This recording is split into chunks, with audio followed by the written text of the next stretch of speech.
Bienvenue sur Leadershift, le podcast qui fait bouger votre leadership. Bonjour, c'est Vincent, bienvenue dans un nouvel épisode de Leadershift. Cette semaine, être CEO en 2024. CEO, Chief Executive Officer. Alors, en anglais, c'est le directeur de l'entreprise, ou la personne, la femme qui est tout en haut de l'organisation et qui dirige le comité de direction et tout le reste de l'entreprise, ou de l'association, ou du service public. On n'appelle pas ça dans les services publics un CEO ou une CEO, mais c'est la même idée. Alors, pourquoi est-ce qu'on parle d'être CEO en 2024 ? Alors, vous verrez, c'est plutôt en 2022, mais c'est un peu moins sexy au niveau du titre du podcast. C'est un livre qui a été publié par McKinsey en 2022, qui s'appelle CEO Excellence, The Six Mindsets That Distinguish Leaders from the Rest. Donc l'excellence d'un ou d'une CEO, les 6 états d'esprit qui distinguent les leaders du reste.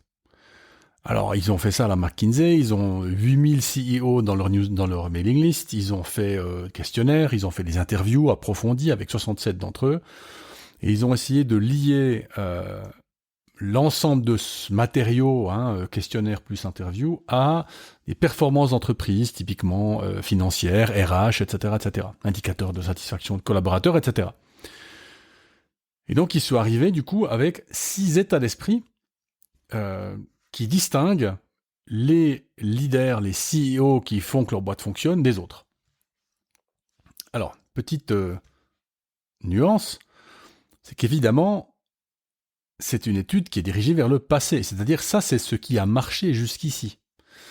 Avec 2022, on était à peu près dans la même situation qu'aujourd'hui, mais ce sont des états d'esprit qui distinguent les leaders, je dirais pas d'avant, mais ceux qu'on a aujourd'hui, et qui sont pas forcément les leaders de demain. Donc ne prenez pas ça comme une recette à appliquer absolument, mais comme une série de questions à vous poser pour vous dire « Je suis directeur, directrice, je suis responsable de département. » Je pense que le minimum, pour peut-être pouvoir s'appeler CEO, c'est de se dire « Je gère au moins des managers qui gèrent, eux, des gens. Chef de département, chef de division, ça va très bien.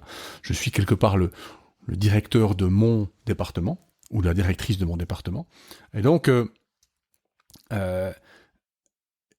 ce n'est pas une recette sur ce qui va se passer vers le futur, mais ce sont des questions que vous pouvez vous poser pour vous dire est-ce que moi, certaines choses, je les fais ou je les estime nécessaires et peut-être est-ce qu'il faut ou pas que je les applique à mon cas personnel. Alors, avant d'avoir les états d'esprit, ils se sont dit mais bon, alors, être un CEO, être une directrice aujourd'hui, qu'est-ce que ça veut dire ?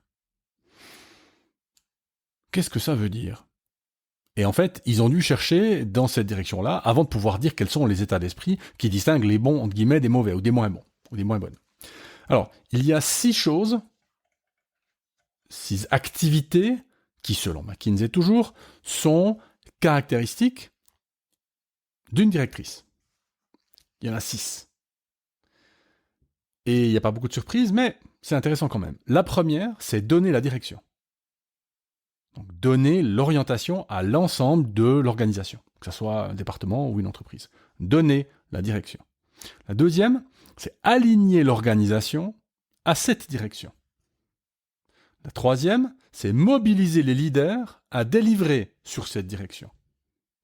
La quatrième, c'est gérer son efficience personnelle. Enfin, pas de surprise là-dedans. La cinquième, c'est travailler avec le conseil d'administration. La sixième, c'est se connecter avec des parties prenantes. Alors typiquement, par exemple, des autorités, des lobbies, des associations professionnelles, etc., etc. Alors, si on revient brièvement sur ces 6, donner la direction. Vous voyez qu'on est encore dans un mindset très, je ne vais pas dire paternaliste, mais c'est le CEO qui donne la direction. Moi, j'aurais préféré un CEO qui obtient la direction. Puisque cette direction, elle va être le résultat du travail de nombreuses personnes. Alors, si vous êtes une petite entreprise, évidemment, le travail, ce sera principalement vous qui allez le faire. Mais si vous avez, par exemple, un département marketing qui fait des analyses de marché, qui fait de la recherche concurrentielle, par exemple, eh bien, et basé sur votre propre expérience et vos discussions avec vos collègues dans les différentes associations professionnelles, sur les différents salons, etc., eh bien, vous allez peut-être créer des propositions de direction que vous allez travailler avec les gens qui sont proches de vous pour obtenir cette direction. Alors, à la fin, vous allez donner la direction à l'entreprise, mais comme résultat d'un exercice collectif. C'est pas immédiatement évident dans l'article que je vous aurais mis en note dans le podcast, mais donc c'est bien donner la direction, et pour moi ce qui compte c'est justement cette idée d'obtenir la direction et d'ensuite la donner. Vous avez un rôle en tant que directeur et directrice à jouer, mais c'est pas forcément un rôle solitaire. La deuxième chose, je pense qu'elle est plus solitaire. Je pense que là, on touche vraiment au cœur du rôle d'un CEO. Et je le dis comme si je l'avais réfléchi depuis 35 ans. Je l'ai réalisé en lisant l'article et je vous parlerai un petit peu de moi aussi à la fin.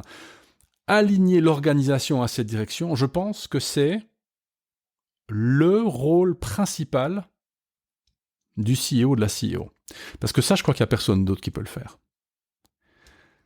Aligner, ça veut dire quoi ? S'assurer que les gens sont d'accord de travailler dans la direction qu'on a définie. Qu'ils sont d'accord, qu'ils ont les moyens, que les ressources sont correctement distribuées. Il n'y en a pas pour tout le monde, parce que voilà, mais en tout cas, que les ressources sont en bonne quantité aux bons endroits. Et ça, j'ai l'impression que c'est quelque chose qui peut rendre le rôle très solitaire. Puisque, normalement, imaginez, vous êtes en comité de direction avec 5 chefs de département. Les chefs de département, eux, elles ont chacune leur département, à gérer leurs opérations, ça peut vite être compliqué encore de se préoccuper d'alignement. Donc, aligner l'organisation à ces directions, je pense que c'est un des rôles fondamentaux du directeur ou de la directrice. Le troisième, mobiliser les leaders à délivrer sur cette direction. Là, on est peut-être plus où on peut compter, par exemple, sur le département des ressources humaines pour nous donner des incentives, des incitations qui sont alignées à ce qu'on veut, des structures d'objectifs qui sont alignées, des outils de gestion, des objectifs, de la stratégie, etc. Donc là, on peut peut-être plus se reposer, je dirais en particulier sur le département des ressources humaines qui prend alors vraiment une importance tout à fait stratégique. Le quatrième, gérer son efficience personnelle sans aucune surprise. Je le disais ce matin à un groupe, plus vous grimpez dans la hiérarchie, moins vous contrôlez votre agenda. Plus les gens ont besoin de vous, c'est logique, puisque vous êtes entre guillemets en haut, et donc les gens vont avoir besoin de votre avis, de votre assentiment, de votre validation, etc. Donc ça veut dire que vous gérez beaucoup moins votre agenda vous-même que quand vous êtes par exemple chef d'équipe, ou encore mieux contributrice individuelle. Alors, il y a des tonnes de bouquins qui existent sur l'efficience personnelle, la méthode de Getting Things Done de David Allen, qui est une des plus connues, qui marche bien. Je l'utilise moi-même pour mes affaires et aussi comme source de formation. Mais passer un certain temps par semaine ou par mois à réfléchir à son efficience personnelle devient vraiment très très important, puisque beaucoup de CEO font beaucoup d'heures. Une partie, c'est peut-être aussi un petit peu une volonté personnelle, un certain amour du métier et de la fonction, mais je crois qu'il y a aussi une quantité qui est j'ai pas trop le choix, ou j'ai l'impression que j'ai pas trop le choix. Alors, je vous donne des détails un peu sur ces 4-là, parce que les 2 autres, travailler avec le conseil d'administration et connecter avec les parties prenantes, ça ne concerne pas tous les leaders. En fait, ça concerne vraiment que les CEO. Et comme je ne suis CEO que d'une toute petite entreprise, j'ai beaucoup moins d'avis sur la question de travailler avec le board et de se connecter avec les parties prenantes, même si j'ai quelques petites expériences là, ici et là. Mais c'est pas là-dessus que je voulais passer cet épisode. Donc, sur les 6 choses à faire absolument, il y en a 4 qui concernent tous les leaders. Donner la direction, aligner l'organisation à cette direction, mobiliser les leaders à délivrer sur cette direction et gérer son efficience personnelle. Alors, maintenant, on a les tâches, on a le cahier des charges, si vous voulez. Alors, qu'est-ce qui distingue, comme on dit en anglais, the best from the rest ? Alors, ça rime, c'est joli. Donc, qu'est-ce qui distingue les meilleurs du reste de la troupe ? Eh bien, le résumé que McKinsey a trouvé en travaillant avec tous ces CEO, tous ces leaders, c'est la puissance d'un bon état d'esprit. The power of mindset. Ça claque un peu plus en anglais quand même. Hein. La puissance d'un bon état d'esprit, ou du bon état d'esprit. Et donc, ce que je vous propose, c'est que pour les 4 sur lesquels on se focalise, ben on regarde un petit peu quel est cet état d'esprit. Alors, donner la direction. Quel est l'état d'esprit? Alors là, on pourrait dire, être peut-être assez prudent, assez conservateur, puisqu'on a quand même une grosse responsabilité. Et en fait, ce qui est intéressant, c'est qu'ils disent exactement le contraire. La chance sourit aux audacieux. Et une des raisons pour lesquelles, c'est pas indiqué dans l'article, mais à laquelle j'y réfléchis, c'est peut-être qu'en fait, faire tourner, on a une entreprise pour faire ça. C'est le job des gens, ça. Acquérir les clients sur les procédures, délivrer sur les services et les produits selon les normes. Enfin, on a des gens pour faire ça. On a des contributeurs individuels, des experts, des spécialistes qui savent très bien faire ça. Par contre, secouer le cocotier, challenger les gens sur ce qu'ils font, pourquoi ils le font, comment ils le font, et être audacieux sur là où on veut aller, là où on a envie d'amener l'organisation, ça, c'est peut-être particulier au CEO ou à la CEO. Donc j'aime assez bien cette idée de dire que l'audace, c'est un des états d'esprit possibles de la directrice. Ça, c'est pour le premier état d'esprit. Être audacieux. Le deuxième, vous vous souvenez, c'est aligner l'organisation à la direction donnée.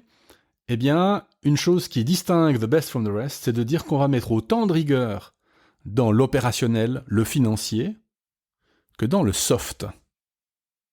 Ça veut dire autant de rigueur dans tout ce qui est chiffres, performance, que dans ce qui est relations, dynamique, culture d'entreprise, organisation. Intéressant, non ? Hein, les meilleurs CEO, ce sont celles qui disent « Nous, on s'occupe avec rigueur et discipline. » Et c'est pas moi qui ai inventé les mots, hein, c'est rigueur et discipline. Ce sont les CEO qui, avec autant de rigueur et de discipline, s'occupent de la culture d'entreprise, du fonctionnement, de qui parle à qui, pourquoi, des symboles, des récompenses, de la confiance organisationnelle, tous ces trucs dont on n'arrête pas de parler finalement dans Leadership. Ça m'a fait évidemment très plaisir de dire ça, mais aligner l'état d'esprit, c'est se dire « je dois être rigoureux dans tout ce qui est soft, dans tout ce qui est humain ». Mon job comme CEO, c'est pas juste d'être le meilleur vendeur de la boîte ou le meilleur ingénieur de la boîte, mais c'est certainement d'ailleurs peut-être plus d'être le meilleur, je vais pas dire psychologue, mais connaisseur des tréfonds de l'âme humaine, on pourrait presque dire. Hein. Donc deuxième état d'esprit, je suis très bon dans le soft, l'humain. Troisième tâche, mobiliser les leaders. Là, j'ai trouvé intéressant, ils prennent une image. L'idée, c'est d'essayer de développer les leaders pour qu'ils soient des thermostats plutôt que des thermomètres. Alors, vous connaissez le thermomètre, il indique la température. Ce sont les gens qui vous amènent des problèmes. Le thermostat, lui, il essaie de réguler. Il essaie de changer les choses, hein, puisque quand on arrive à une certaine limite, on change le chauffage avec un thermostat, c'est assez typique. Ça chauffe jusqu'à ce que la température soit atteinte, et ensuite on coupe le chauffage. Eh bien, l'idée, ici, c'est plutôt d'aider les leaders à avoir l'état d'esprit « nous ». Pas « je », mais « nous » ensemble. Nous, moi et mon équipe. Nous, en tant qu'équipe dans le département. Nous, en tant que cadre de l'entreprise. Donc l'état d'esprit pour mobiliser les leaders, c'est de pousser cette idée du « nous ». Et vous voyez qu'on retrouve toutes ces idées de culture d'entreprise. Pour le quatrième, au niveau de gérer son efficience, l'état d'esprit, c'est « je ne fais que ce que seul je peux faire ». Et ça, j'ai trouvé très intéressant aussi. C'est-à-dire que il vaut mieux aller profond dans certains sujets plutôt que trop en largeur, hein, plutôt que trop s'étaler. Si vous prenez une cuillère à café de confiture et que vous essayez de l'étaler sur une tartine qui fait 2 mètres carrés, c'est grand-chose. Bien sûr qu'en tant que directeur ou directrice, vous pouvez participer à tout, vous pouvez tout décider, vous pouvez tout dire, mais vous devenez le goulet d'étranglement de l'entreprise. C'est mathématique, c'est pas une question de capacité de travail. Ce n'est pas possible. Alors si vous êtes 5 comme chez nous, à la limite on pourrait, mais c'est bon pour personne. Mais si vous êtes 50, ça devient très très difficile. Et donc ici, l'idée c'est vraiment de dire je ne fais que ce que moi je peux faire. Et tout le reste, j'essaie de me développer une équipe qui puisse prendre ces responsabilités-là. S'il y a un problème de logistique, c'est assez typique, hein. On se développe en silo, ensuite on met une logistique qui fait, qui fait le transversal. Bah, c'est pas toujours facile.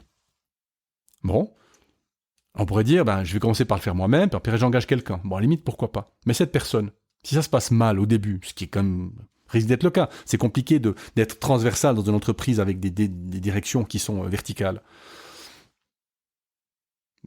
J'essaye de développer cette personne-là. Pas en faisant le travail à sa place, pas en allant dans les réunions à sa place, mais en parlant avec elle en one-on-one, en essayant de développer les idées, les concepts, de l'aider, de la coacher, de l'accompagner dans son développement. Donc, les 4 mindsets qui distinguent the best from the rest, c'est la chance sourit aux audacieux, mettre de la rigueur et de la discipline dans l'humain, nous plutôt que je, et enfin, ne faire que ce que moi, seul, je peux faire. On a vu les 4 activités principales, enfin les 6, mais les 4 principales. On a vu les attitudes et les états d'esprit. Quelques petites remarques pour conclure. La première, j'étais très heureux de voir que McKinsey parle de direction plutôt que de vision. J'espère que cette idée de vision va définitivement disparaître. Si vous voulez savoir pourquoi, écrivez à podcast@coapta.ch. Bah oui, c'est un moyen pour obtenir un peu des retours et de la conversation avec vous, mes chers auditeurs et auditrices. podcast@coapta.ch. Vous voyez que l'alignement devient vraiment un maître mot, et c'est un mot qui a été... que moi, disons que j'ai découvert pendant la Covid ou juste après. C'était cette idée que toutes les énergies d'une entreprise sont alignées vers le même but, et ça a été évidemment très important pendant la Covid. Donc l'alignement devient vraiment un maître mot pour tous les leaders, mais en particulier pour les gens qui sont au top, tout en haut. Du coup, est-ce que j'accepte de me séparer de quelqu'un qui est compétent mais qui n'est pas aligné ? C'est une personne très bien, mais il n'est pas aligné, on n'est pas d'accord. C'est une question avec laquelle je vous laisse. Est-ce que ces 4 premières choses qu'on a vues, donner la direction, aligner l'organisation, mobiliser les leaders, gérer son efficience personnelle, combien de temps je passe par semaine à réfléchir à ça ? Et je vous parle brièvement, c'est un petit peu long cet épisode, mes difficultés à être un tout petit CEO. On est une boîte de 5 personnes, et pourtant je m'aperçois que quand on discute quelque chose, je n'ai tendance à pas vérifier l'alignement. Les gens hochent de la tête, mais je vais pas gratouiller. Vous allez faire ? Vous êtes sûr ? Bon, comment ? Et qu'est-ce qui vous démotiverait ? Et qu'est-ce que ça vous fait ? Et est-ce que vous avez ce qu'il vous faut ? Je passe pas assez de temps à ça. Et donc j'ai remarqué depuis une année, qu'on a des difficultés. Il y a des choses qui ne se font pas. Et je pense que ça peut être une question d'alignement. Et du coup, je dois m'y atteler, puisque c'est moi qui passe le plus de temps, je dirais entre guillemets, c'est moi le CEO, parce que c'est moi qui passe le plus de temps dans l'entreprise. Je dois être attentif à vérifier cet alignement. Et ça tombe bien, on a une réunion d'équipe demain. Je vous en dirai des nouvelles. Allez, à la semaine prochaine. Ciao.